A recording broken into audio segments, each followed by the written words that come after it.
Kalsang, would you like to tell these people actually what your name is? That poor lady, she Yeah, didn't get sorry, it I right. really struggled with it. How do we say your name? My name is Kalsang Chuda. So, Kalsang is still working on his English, so I assisted him as his writer. He told me his story. I wrote it down. I got a friend of his to translate it into Tibetan just to check that I had everything right. Kalsang made some changes, which I then wrote in. A friend translated it, so Kalsang is happy with this story. It's all been right through in Tibetan and English. Yeah. I'm a political refugee from Tibet, but I never wanted to leave my country. I was chased by police with guns after joining a peaceful demonstration supporting the Dalai Lama. I fled into the mountains with my brother and 2 friends. And after a few months of very rough living, they decided that a Chinese prison couldn't be as bad as a freezing bare mountain. My friends served 12 and 15-year sentences, but my brother disappeared. A friend told me in 2020 that he had been captured and was now in prison. And me? I stuck it out for 3 long years on the mountain because I really didn't want to accept that my old happy life was ended and there was no going back to my monastery and my family. Finally, I set off across the mountains to Nepal. Don't ask me how it felt. I don't want to remember. But I knew that the only way was forward into an unknown future. When I got to Dharamsala in India, I had the chance to go to college. My next decision was, do I study English? Or do I take this last chance to study my own language? I got enormous satisfaction from studying Tibetan language and culture, and I treasure my books. Yes, I brought them to Australia with me. There wasn't much else to bring. If I had studied English, my life in Australia would have been easier, but I think I made the right decision. After 3 years, I gratefully accepted a visa for Australia, and my new life was about to begin. Was it exciting? Oh, yes. Was it scary? We landed under heavy, dark clouds, and I thought, oh my God, I'm going to spend the rest of my life here. I was welcomed into a unit in Brookvale, shared with a Tibetan couple and another single man. Kind people from Settlement Services International signed me up with Centrelink, helped me open a bank account, showed me how the public transport system worked, and enrolled me in English classes at TAFE. My new life had begun, and I felt hopeful. People often ask me my first impressions of the northern beaches. I'll never forget my first sight of the beach. I come from landlocked Tibet, and even though we have huge lakes, the crashing waves were quite something. If anyone had told me that one day I'd love swimming in the ocean, I would have laughed. I was impressed by the very fast, orderly traffic. In no time, I had a bicycle and was getting around independently.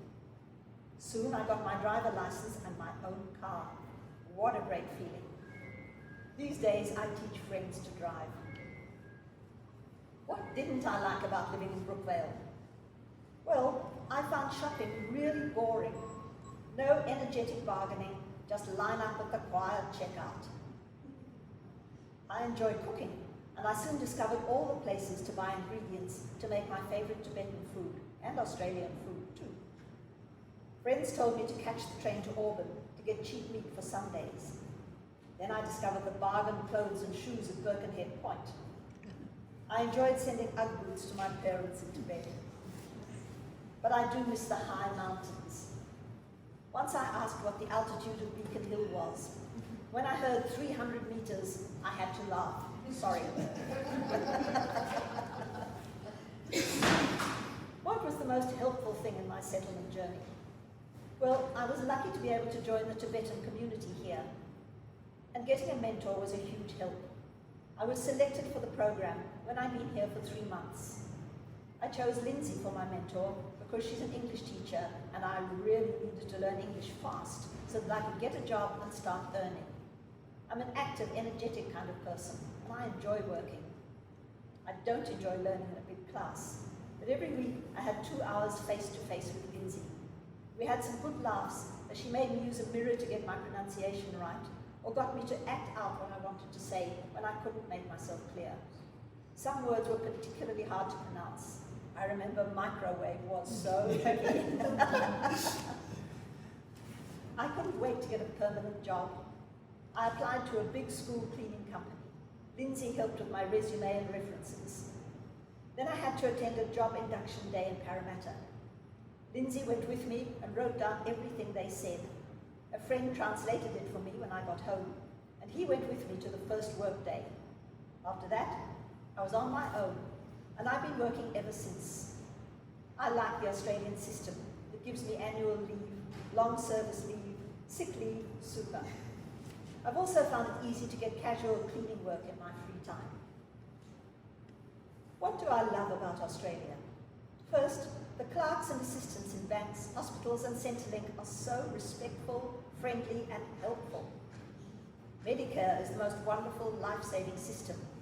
I had to have a big operation and it didn't cost me a cent. I'm very, very grateful. What could improve? The citizenship test. It's easy and interesting to learn all the information, but I can't pass the test because the questions are written in such a complicated way. Interpreters can't help because they have to translate what they see on the page. The hardest thing for all refugees is when something bad happens to your family and you can't go to help. You can't even phone. It really hurts. When I arrived in Sydney, I was determined to make my life here, and I've succeeded. I come from the country, but I love living in a city. I've gone from living in a unit to renting a bed sitter from an Aussie family. I know their children and some of their friends, and they know some of my friends. I mow their grass. They help me with documents when I need it. I grow my chives and coriander in the garden. It feels like home. I'll never see Tibet again. I left my home and made a new home here 7 years ago. Australia and the northern beaches welcomed me. That says it all, really.